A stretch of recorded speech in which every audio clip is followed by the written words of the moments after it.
2장 1절부터 14절의 말씀입니다. 봉독합니다. 여호와께서 회오리 바람으로 엘리야를 하늘로 올리고자 하실 때에 엘리야가 엘리사와 더불어 길갈에서 나가더니 엘리야가 엘리사에게 이르되 청하건대 너는 여기 머물라 여호와께서 나를 베델로 보내시느니라 하니 엘리사가 이르되 여호와께서 살아계심과 당신의 영혼이 살아 있음을 두고 맹세하노니 내가 당신을 떠나지 아니하겠나이다 하는지라. 이에 두 사람이 베델로 내려가니 베델에 있는 선지자의 제자들이 엘리사에게로 나와 그에게 이르되 여호와께서 오늘 당신의 선생을 당신의 머리 위로 데려가실 줄을 아시나이까 하니 이르되 나도 또한 아노니 너희는 잠잠하라 하니라. 엘리야가 그에게 이르되 엘리사야 청하건대 너는 여기 머물라 여호와께서 나를 여리고로 보내시느니라. 엘리사가 이르되 여호와께서 살아계심과 당신의 영혼이 살아 있음을 두고 맹세하노니 내가 당신을 떠나지 아니하겠나이다 하니라. 그들이 여리고에 이르매 여리고에 있는 선지자의 제자들이 엘리사에게 나아 이르되 여호와께서 오늘 당신의 선생을 당신의 머리 위로 데려가실 줄을 아시나이까 하니 엘리사가 이르되 나도 아노니 너희는 잠잠하라. 엘리야가 또 엘리사에게 이르되 청하건대 너는 여기 머물라 여호와께서 나를 요단으로 보내시느니라 하니 그가 이르되 여호와께서 살아계심과 당신의 영혼이 살아 있음을 두고 맹세하노니 내가 당신을 떠나지 아니하겠나이다 하는지라. 이에 두 사람이 가니라. 선지자의 제자 50명이 가서 멀리 서서 바라보매 그 두 사람이 요단가에 서 있더니 엘리야가 겉옷을 가지고 말아 물을 치매 물이 이리저리 갈라지고 두 사람이 마른 땅 위로 건너더라. 건너매 엘리야가 엘리사에게 이르되 나를 내게서 데려감을 당하기 전에 내가 내게 어떻게 할지를 구하라. 엘리사가 이르되 당신의 성령이 하시는 역사가 갑절이나 내게 있게 하소서 하는지라. 이르되 내가 어려운 것을 구하는도다. 그러나 나를 내게서 데려가시는 것을 내가 보면 그 일이 내게 이루어지려니와 그렇지 아니하면 이루어지지 아니하리라 하고 두 사람이 길을 가며 말하더니 불수레와 불말들이 두 사람을 갈라놓고 엘리야가 회오리 바람으로 하늘로 올라가더라. 엘리사가 보고 소리 지르되 내 아버지여 내 아버지여 이스라엘의 병거와 그 마병이여 하더니 다시 보이지 아니하는지라. 이에 엘리사가 자기의 옷을 잡아 둘로 찢고 엘리야의 몸에서 떨어진 겉옷을 주워 가지고 돌아와 요단 언덕에 서서 엘리야의 몸에서 떨어진 그의 겉옷을 가지고 물을 치며 이르되 엘리야의 하나님 여호와는 어디 계시니까 하고 그도 물을 치매 물이 이리저리 갈라지고 엘리사가 건너니라. 아멘. 오늘 우리는 이 엘리야 이야기의 마지막 장면을 보게 됩니다. 하나님이 엘리야를 하늘로 올리고자 하실 때에 관한 이야기입니다. 엘리야의 승천을 다루고 있지만 사실은 엘리야의 승천이 중요한 게 아니라요, 하나님이 불수레와 불말을 통해서 엘리야를 하늘로 회오리 바람으로 올리신 이 사건이 중요한 게 아니라 사실은 엘리야가 하나님이 보내시는 대로 하나님의 부르심대로 이렇게 따라갔다라고 하는, 엘리야가 하나님을 따라가는 이야기가 더 중요하다는 것을 말씀드리고 싶습니다. 하나님이 엘리야를 오늘 본문에 보니까 길갈에서 또 베델로 부르시고 베델에서 여리고로 보내시고 다시금 요단 강가로 그를 보내십니다. 여러분, 엘리야 이야기의 가장 여러분 기억나는 장면, 엘리야의 가장 특징적인 모습은 여러분 뭐라고 생각하십니까? 그는 성경이 말씀하는 것처럼 겉옷, 털이 많고 가죽 옷을 입고 있는 그런 선지자의 전형적인 모습을 가지고 있죠. 그리고 그가 말만 하면은, 그가 기도만 하면 저 하늘에서부터 불로 하나님이 응답하시고, 아무리 오랜 세월 동안 비가 오지 않는 가뭄이더라도 엘리야가 무릎을 꿇고 얼굴을 그 무릎 속에 푹 박고 간절히 기도하기만 하면은 가뭄을 끝내는 엄청난 장맛비, 장대비가 내리기도 합니다. 그는 정말 기도의 사람이고 불의 사람이고 응답의 사람입니다. 그러나 저는 오늘 본문을 통해서 이 엘리야의 특별히 마지막 장면을 통해서는요, 엘리야의 가장 중요한 그 특징적인 모습은 하나님이 보내시는 대로 가는 사람이구나, 하나님이 부르시는 대로 따라가는 사람이구나 라는 것을 말씀드리고 싶어요. 또한 그의 뒤를 이어서 선지 사역을 감당한 엘리사 역시도 똑같이 하나님이 보내시는 대로, 하나님이 부르시는 대로 따라가는, 하나님과 더불어서 순종하며 하나님의 뜻에 하나님과 더불어 동행하는 사람이다라는 것이 엘리야 이야기의 저는 오늘 마지막의 핵심이다라고 말씀드리고 싶습니다. 오늘도 본문에 보니까 하나님이 계속 엘리야를 보내시잖아요. 길갈에서 베델로, 베델에서 여리고로, 여리고에서 요단으로 가는 게 엘리야의 뜻이 아닙니다. 하나님이 그를 보내시기 때문에 하나님이 나를 베델로 보내신다, 하나님이 나를 요단으로 보내신다, 여리고로 보내신다라고 계속 말하잖아요. 하나님의 보내심을 따라 그 길을 가는 게 엘리야다라는 거예요.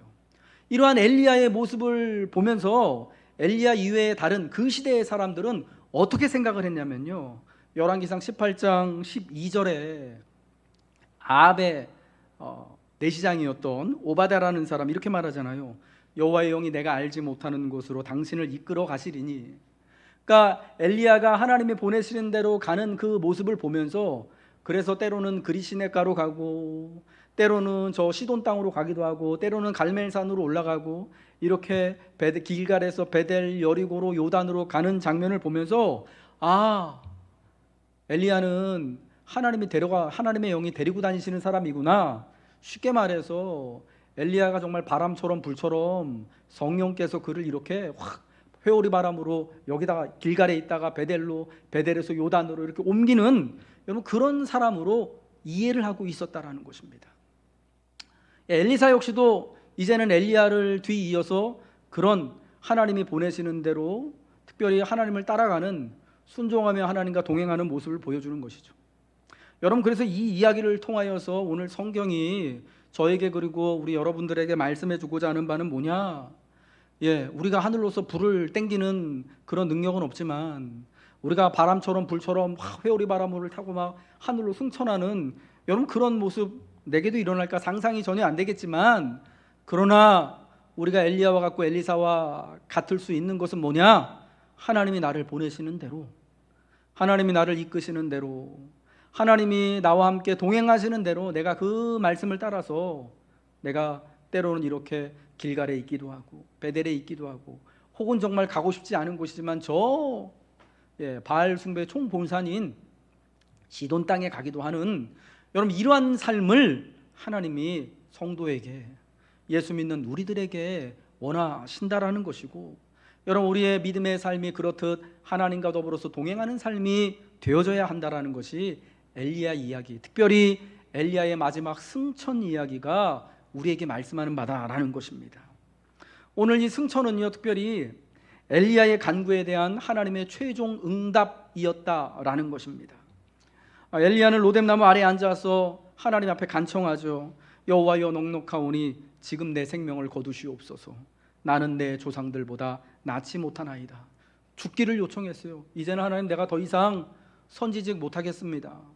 이제 내가 할 만큼 다 했으니까 하나님, 내가 저 이세벨 손에 죽는 것보다 하나님이 저 데려가시는 게 훨씬 낫지 않습니까? 라고 죽기를 원했습니다.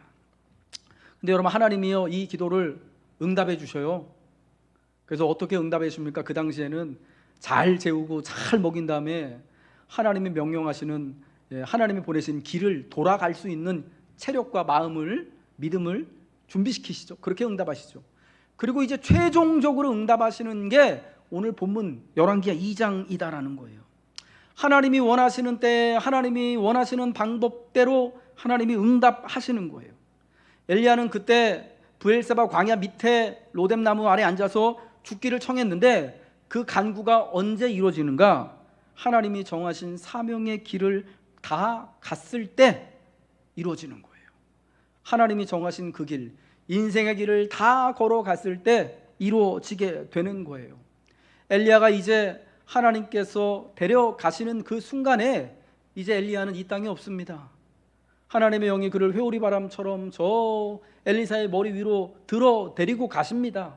그때에서야 비로소 엘리야의 기도, 그때 로뎀나무 아래에 앉아서 여호와여, 넉넉하오니 이제는 다 됐습니다. 내가 다 했습니다. 내 생명을 거둬주세요. 나는 내 조상들보다 낫지 못합니다. 라고 한 이 기도에 대하여서 하나님이 완전하게 응답을 하신 거예요. 언제? 하나님이 불러가실 때가 되어서. 그러니까 엘리야가 아직 남은 그 인생의 길, 소명의 길, 하나님의 선지자로서 바로 여호와가 하나님이다라는 것을 자신의 걸어가는 인생길을 통하여서 다 충만하게 하나님이 원하시는 만큼 다 드러낸 이후에 하나님이 그 생명을 걷어가 주시는 거예요. 데려가시는 거예요. 그것도 어떻게 해요? 불수레와 불말, 여호와의 영이 회오리 바람처럼 쫙 그를 이끌고 하늘로 올라가시는 가장 영광스러운 모습으로 응답해 주셨다라는 것입니다. 물론 여러분, 그래서요 우리가요 하나님의 응답을 받기 위해서는 특별히 어떻게 해야 되느냐? 우리가 할 일이 있습니다. 우리에게 맡겨주신 부르신 그 부르심의 길, 인생의 길, 소명의 길을요 끝까지 가보는 거예요. 아멘이시죠? 끝까지 돌이켜서 힘들지만 한 걸음 한 걸음 터벅터벅 걸어가는 거예요. 그러다 보면 마침내 하나님이 정하신 그 길의 끝에 다다라서 이제는 되었다라고 하나님이 우리의 기도에 대해서 응답해 주시는 것이고요.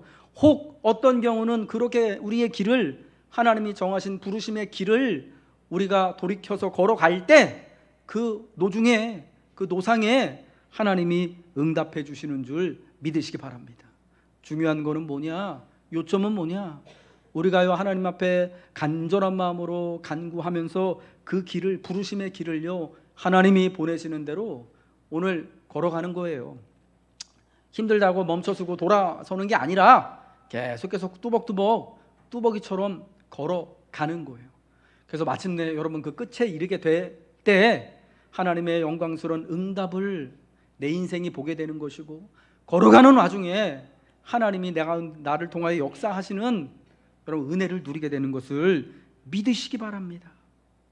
또한 두 번째로 이 엘리야의 이 간구는 언제 또 이루어지냐? 엘리사가 준비될 때예요. 하나님이 말씀하신 것처럼 엘리사에게 기름을 부어서 엘리야를 대신할 선지자로 세우고 나서 그 엘리사가 엘리야를 대신해서 여호와가 구원하신다라는 자기의 이름 같은 여러분 그 사역을 시작할 만한 그 준비가 될 때 하나님은 이제 엘리야에게서 엘리사로 바톤을 넘겨주시고 엘리야를 데려가시는 거예요. 여러분, 그래서 우리가 우리 형제들을 위해서, 이웃을 위해서 기도해야 하는 것입니다.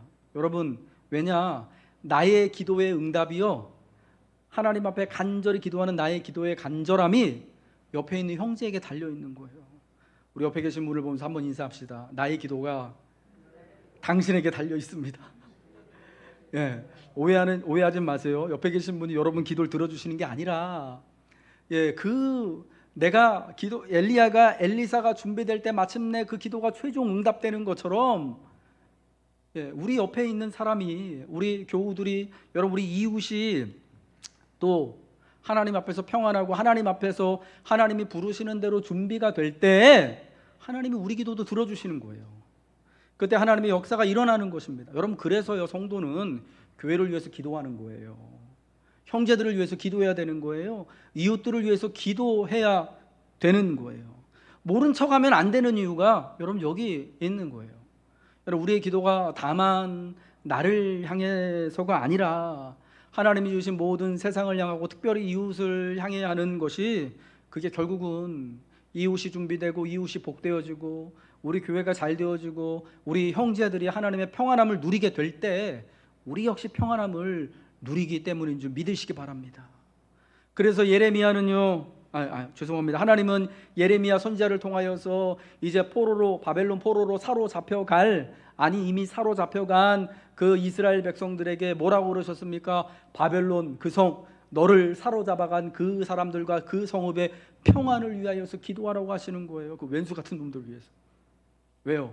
그 성읍이 평안해야지 거기서 살고 있는 너희들이 평안하고 마침내 건강하게 아이들 잘 놓고 이렇게 번성하다가 다시금 하나님이 약속하신 때가 되면은 고향 땅으로 돌아올 것이기 때문에, 그때까지는 거기서 우리가 살아가야 되기 때문에 그 성읍을 위해서, 그 성읍의 사람들, 왼수 같은 놈들이지만 평안을 위하여서 기도하라는 것입니다. 여러분, 그래서 우리가 오늘날도 이 세상을 위하여서, 우리 사회를 위해서, 나라를 위해서 기도해야 되는 거예요. 이 나라 여러분 우리가 좋아하는 사람만 있습니까? 이게 참 마음에 안 드는 사람도 엄청나게 많잖아요. 그래도 기도해야 되는 거예요. 왜? 이 나라가 평안해야지 또 우리 교회가 평안하고 우리의 자녀들이 이 땅에서 하나님 주신 평안을 누리며 살아갈 수 있기 때문이다라는 것입니다. 여러분 꼭 기억하십시오. 엘리야의 간구는요 하나님이 정하신 때 이루어졌는데, 그때는 하나님이 정하신 사명의 길을 엘리야가 다 걸어갈 때였습니다. 그럼 여러분, 우리가 부르신 그 사명의 길을 계속 끝까지 가는 것이 중요한 줄 믿으시기 바랍니다. 그리고 엘리사가 준비될 때였습니다. 여러분, 그래서 우리가 이웃을 모른 척하지 말고 특별히 옆에 앉은 성도들, 형제들을 위하여서 함께 기도하면서 저 사람의 잘됨이, 저분이 평안함이, 교회가 형통함이 나의 평안이고 형통인 줄 알고 여러분 기도해야 할 줄 믿습니다. 이제 이 승천 이야기는요, 또한 엘리야에서 엘리사로 선지직이 이어짐, 선지직이 계승되고 있는 것을 말씀해주고 있습니다. 하나님께서 엘리야를 데려가신 것은요, 모든 특별히 선지자들에게 알려진, 그 시대의 선지자들에게 알려진 이게 열려있는 사건이었다라는 겁니다. 누구나 알고 있는 사건이었다라는 거예요. 특별히 선지자의 제자들이었다면 하나님이 이제 엘리야를 엘리사의 머리 위로 데려갈 것이다라는 것을 다 알았다라는 겁니다. 오늘 본문 2장 3절에 보니까요, 이렇게 말씀합니다. 베델에 있는 선지자의 제자들이 엘리사에게로 나와 그에게 이르되 여호와께서 오늘 당신의 선생을 당신의 머리 위로 데려가실 줄을 아시나이까 하니 이르되 나도 또한 아노니 너희는 잠잠하라.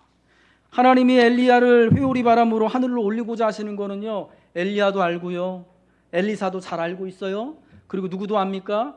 선지자의 제자들도 알아요. 베델에 있는 선지자의 제자들도 알고요, 뿐만 아니라 여리고에 가니까 여리고에 있는 선지자의 제자들도 엘리사에게 똑같은 이야기를 합니다. 그리고 그뿐만 아닙니다. 7절에 보니까 요단에 이르렀을 때 선지자의 제자 50명이 멀리 서서 요단에 선 엘리야와 엘리사 두 사람을 바라봅니다. 하나님이 과연 말씀하신 대로, 우리에게 알려주신 대로 엘리야를 엘리사의 머리 위로 이렇게 툭 데려가실지를 보기 위하여서 그 요단강까지 선지자의 제자 50명이 몰려들은 거예요. 멀리서 지켜보고 있는 거예요. 그러니까 적어도 이 승천 당시 엘리사를 포함한 모든 선지자의 제자들이 알고 있었던 두 가지 사실이 있는데, 첫 번째는 뭐냐? 엘리사가 엘리야의 계승자다라는 거예요. 하나님이 엘리야를 통하여서 여호와가 하나님이다 라는 것을 선포하셨던 것처럼 이제 엘리사를 통하여서 여호와가 구원하신다 라고 하는 이 하나님의 역사를 계속 이루실 거를 알고 있어요. 그래서 이제 어떻게 이게 계승이 이루어질지를 궁금해하고 있습니다. 그리고 또 하나 아는 건 뭐냐면, 조만간 엘리야가 하나님이 그의 일생에 엘리야를 여기저기로 보내신 것처럼 그의 일생에 하나님이 성령의 영을 따라서 회오리 바람처럼 때로는 불처럼 여기저기로 이렇게 확 데리고 다니셨던 것처럼 마지막 순간에도 하나님의 영이 그를 회오리 바람으로 위로 올려가실 것이다라는 것을 다 알고 있습니다. 여러분, 이건 뭘 이야기하는 거냐면요, 그러니까 엘리사가 엘리야의 성령의 역사를 이어받는 것이 당연시되고 있는 분위기인 거예요. 너무 당연한 거예요. 하나님이 엘리야를 통하여 엘리사를 부르셨기 때문에 그러한 사실을 두 사람뿐만 아니라 선지자의 제자들이 다 알고 있어요. 그러니까 이제 엘리야가 엘리사에게로 이제 사역이 이루어지는 거, 이제 계승되는 걸 다 알고 있는데, 여러분, 근데 그게 다 그래서 너무 자동적으로 계승되고 승계되는 것 같지만 그렇지 않았다라는 거예요. 엘리사가 엘리야를 끝까지 붙잡을 때에만, 엘리야가 하나님의 보내심을 따라서 하나님이 이끄시는 대로 때로는 여기저기 막 보냄받은 대로 이렇게 막 다니는 것처럼 엘리사가 엘리야를 그렇게 뒤따라 다닐 때에만 비로소 계승이 되는 거예요. 엘리야가 말하는 것처럼 하나님께서 엘리야를 엘리사의 머리 위로 이렇게 데려가는 장면을 엘리사가 볼 때에만 엘리사가 구한 것, 당신의 성령의 역사가 내게 갑절이나 있기를 원합니다라고 하는 이 간구가 이루어지는 거예요. 선지직의 계승이 그때에서야 일어나게 되는 거예요. 여러분, 이를 위하여서 엘리사는 참 대단한 그 소명에 대한 헌신을 보여주는 것입니다. 엘리야가요, 하나님의 말씀을 따라서 엘리사를 만나고 그를 불렀어요. 대단한 말 안 했죠. 그냥 자기 겉옷을 던져줬어요. 그게 이제 네가 앞으로 나의 후계자다, 계승자다라는 그런 이제 상징적인 의미가 있잖아요. 그리고 별다른 말 안 해요. 그러면서 엘리사가 뭐라고 합니까? 그 첫 만남에서 열왕기상 19장 20절에 나와 있는 첫 만남에서 내가 이제 당신을 따르겠습니다 라고 하니까 엘리야가 하는 말이 뭡니까? 돌아가라 라고 하잖아요. 돌아가라. 뭐라고요? 돌아가라. 그러면서 뭐라고 말하냐면 내가 내게 어떻게 행하였느냐 라고 말합니다. 돌아가라. 내가 내게 어떻게 행하였느냐. 나 너한테 해준 게 없어. 뭘 믿고 날 따라올라 그래? 라고 말하는 거하고 똑같은 거예요. 뭘 보고 날 따라오려고 하는 거야? 난 너한테 앞으로도 그렇고 지금도 그렇고 전에도 그렇고 앞으로도 뭐 해줄 만한 게 없어. 엘리야가 참 솔직해요. 저는 엘리야가 참 솔직하다고 생각합니다. 왜냐하면 엘리사를 선지자로 세우는 것은요, 엘리야가 그를 이렇게 뭐 빡세게 훈련해가지고 엘리야를 통해서 엘리사가 되는 게 아니라, 우리 지난주 살펴봤지만 하나님이 세우시는 거잖아요. 하나님이 만드시는 거잖아요. 아멘이시죠? 그러니까 솔직하게 말하는 거예요. 이 사람 참 솔직한 사람이에요. 내가 너에게 어떻게 행했느냐? 나 너한테 해준 것도 없고 앞으로 해줄 것도 없어 라고 말하는 거죠. 그리고 나서 지금 오늘 본문 2장에서는 뭐라고 합니까? 두 사람 사이에 뭐 별다른 게 없어요. 계속 아무튼 따라가고, 엘리야는 하나님의 보내심을 대로, 하나님이 부르신 대로 가고, 나를 베델로 보내신다, 베델로 가고, 여리고로 보내신다, 여리고로 가고, 요단으로 보내신다, 요단으로 가고. 그때마다 뭐라고 합니까? 나를 베델로 보내시니까 너는 여기 어떻게 하라고요? 너는 여기 머물라라고 해요. 너는 여기 머물러라. 계속 머물르라고 합니다. 너 돌아가, 여기 머물러. 이게 엘리야가 엘리사에게 해주는 말, 우리가 특별히 엘리야의 입을 통하여 듣는 말의 전부다라는 거예요. 전부. 여러분, 그때마다 엘리사는 뭐라고 그럽니까? 내가 당신을 떠나지 아니하겠습니다라고, 마치 엘리야가 하나님의 보내심을 받아서 하나님의 영이 이끄시는 대로 여기저기로 행하는 것처럼 그 엘리야를 마치 하나님을 따라가듯, 하나님의 보내심을 따라가듯 엘리사를 쫓아가는 것입니다. 여러분, 여기서 우리가 참 궁금하죠. 엘리야가 왜 그렇게 돌아가라라고 이야기하고 여기 머물라, 나 따라오지 말라라고 이야기를 했을까라는 거죠. 뭐 개인적으로 엘리사가 싫어서 그런 건 아닌 것이 분명하죠. 아마도 일종의 테스트, 최종적인 테스트, 엘리사가 엘리야의 사역을 계승하는 것에 대한 전체적인 테스트의 일종이 아니었을까, 시험이지 않았을까라는 것을 우리는 생각을 하게 되는 것이죠. 엘리사가 엘리야를 계승하기 위해서 제일 먼저 해야 되는 건 뭐냐? 엘리야처럼 뭐 요단강 가르고, 엘리야처럼 기도하니까 하늘에서 불이 내려와가지고 막 그 나쁜 사람들 막 불살아서 죽이고, 이게 먼저가 아니라 엘리야가 하나님의 보내심을 따라서 하나님의 뜻대로 자기는 그만두고 싶은데도 불구하고 돌이켜서 그 길을 가야 되는 것처럼, 하나님이 보내시는 대로 가야 되는 것처럼 엘리사도 그러해야 되잖아요. 그게 엘리사의 첫 번째 일이에요, 여러분. 근데 그게 지금 잘하고 잘할 만한 사람인지, 과연 잘 감당할 것인지를 지금 시험하는 거 아니겠습니까? 하나님이 엘리야를 통해서 자꾸 돌아가라, 머물라고 하시는 거예요. 그래서 여러분, 그때마다 엘리사가 어떻게 하느냐? 내가 당신 따르겠습니다. 내가 당신을 떠나지 아니하겠습니다. 엘리사가 엘리야 안 따라가면 편하게 살 수 있는 그런 사람이라고 말씀드렸잖아요. 그가 12결이나 되는 소로 자기의 넓은 밭을 가는, 요즘으로 치면 여러분 대기업 CEO란 말이에요. 옛날에 농업이 제일 큰 산업이잖아요. 12결이 소면 여러분 소가 24마리예요. 자기는 한 결이소로 밭을 갈고 나머지 11결이소로는 자기를 돕는 종들이 혹은 동네 사람들이 그 밭을 같이 갈아주는 만큼 땅이 넓은 사람입니다. 12결이소로 땅을 갈 정도면 여러분 땅이 얼마나 넓을까요? 뭐 저는 상상이 잘 안 돼요. 이게 과연 몇 평 정도나 될까? 아무튼 엄청 넓겠죠. 이 선지자가 따라오지 말라 그러면은 알겠습니다 하고 안 가면은 편하게 살 수 있어요. 행복하게 살 수 있습니다. 근데 안 그래요. 하나님의 부르심이 거기에 있기 때문에 그가 부르심의 사명을 같이 감당하기 위하여서 엘리야의 마지막 순간까지 계속 따라가는 것입니다. 그러자 여러분, 끝까지 따르는 자에게 하나님의 부르심이 있고 하나님의 성령의 역사가 나타나게 된 것입니다. 여러분, 믿는 우리들에게 가장 중요한 것은요, 이렇게 하나님이 보내시는 대로, 하나님이 부르시는 대로 주님을 잘 따라가는 거예요. 여러분, 주님을 잘 따라가는 것에, 주님과 더불어서 동행하는 것에, 끝까지 우리의 인생의 소명을 완주하는 것에 여러분, 거기에 큰 자유가 있고 복이 있고 진정한 구원이 있음을 믿으시기 바랍니다. 미국 남북 전쟁 때 이야기입니다. 한 북부 사람이 노예 경매 시장에서 어린 노예 하나를 샀습니다. 그리고 경매가 다 마치자 그 사람은 소녀에게 말했습니다. 자, 이제 너는 자유란다. 소녀는 어리둥절한 표정을 지었습니다. 뭐든 제가 원하는 대로 해도 된다는 뜻인가요? 그래. 제가 하고 싶은 말을 해도 된다고요? 그럼 제가 되고 싶은 것이 되어도 된다고요? 물론이지. 어디든 제가 가고 싶은 곳으로 가도 되고요? 그래. 이제 어디든 내가 가고 싶은 곳으로 가렴. 그러자 이 노예 소녀가 그 사람을 뚫어지게 쳐다보더니 이렇게 말합니다. 그러면 전 아저씨를 따라가겠어요. 그럼 저 아저씨를 따라가겠어요. 여러분, 이 소녀가요, 지금 막 노예 상태에서 구속을 받아서 자유의 몸이 됐습니다. 어디든 갈 수 있고요, 이제는 무슨 말이든 할 수 있고, 자기가 원하는 것이면 뭐든지 될 수 있는 가능성을 얻었습니다. 그런데 왜 전 아저씨를 따라가겠습니다라고 말할까요? 여러분, 사실은 이 소녀가요, 가장 지혜로운 걸 선택한 거 아닙니까? 가장 안전한 길을 택한 거잖아요. 가장 복된 거를 택한 거잖아요.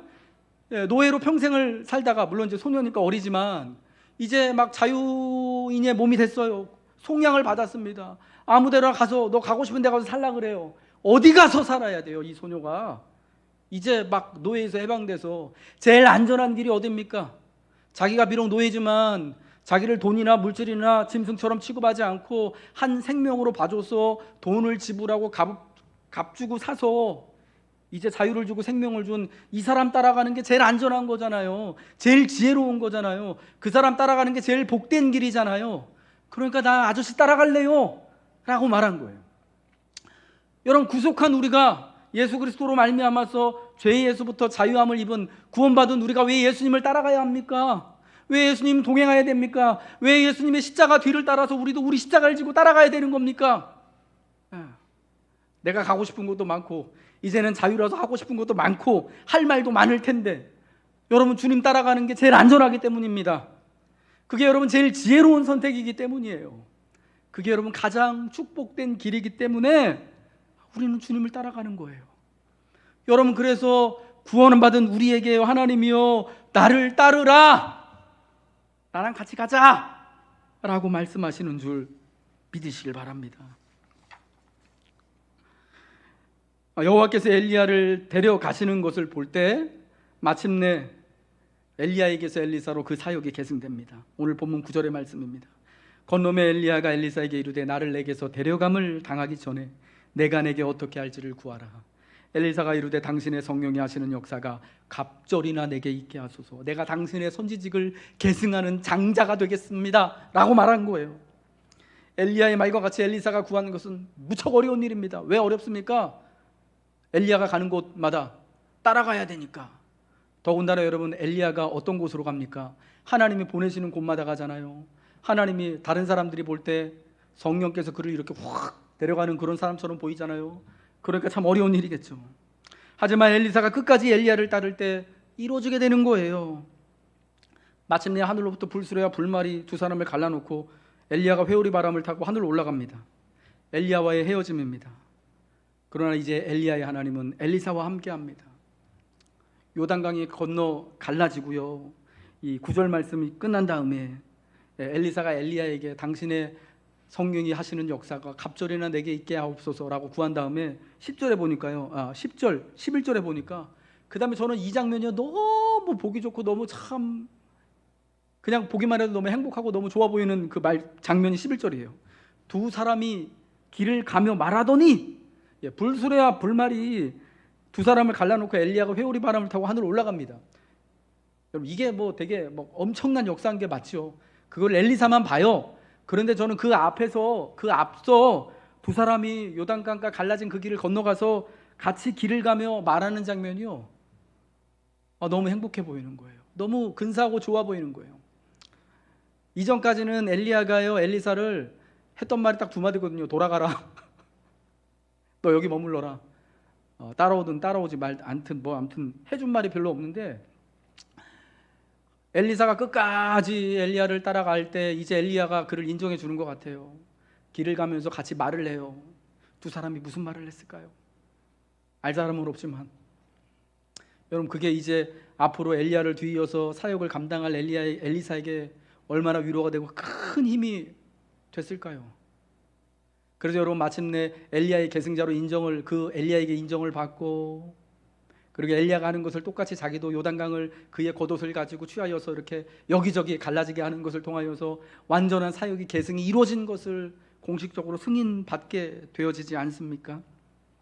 엘리야의 몸에서 떨어진 그의 겉옷을 가지고 물을 치며 이르되 엘리야의 하나님 여호와는 어디 계시니이까 하고 그도 물을 치매 물이 이리저리 갈라지고 엘리사가 건넜다.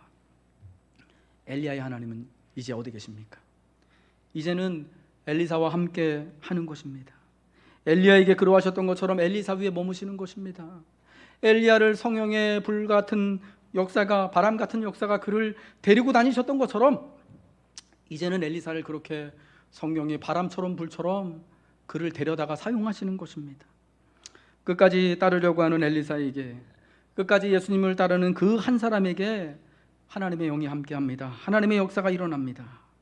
엘리사가 엘리야를 통해 하나님이 주신 부르심과 따르심의 소명을 놓지 않을 때 하나님도 그를 놓지 않으시는 거죠. 하나님이 사랑하는 성도 여러분들, 그러므로 하나님이 여러분에게 주신 소명과 여러분의 인생의 삶에 충실하십시오. 끝까지 주님을 따라가십시오. 주와 함께 동행하십시오. 엘리사가 그러했던 것처럼 주님을 놓치지 마세요. 하나님도 여러분을 놓지 않으실 것입니다. 그래서 마침내 인생의 마지막 우리가 걸어갈 그 일이 끝나는 그 순간에 하나님이 우리의 모든 간구를 온전히 응답해 주시고 마침내 우리를 영광스럽게 해주시는 복된 그날을 맞이하게 될 줄 믿습니다.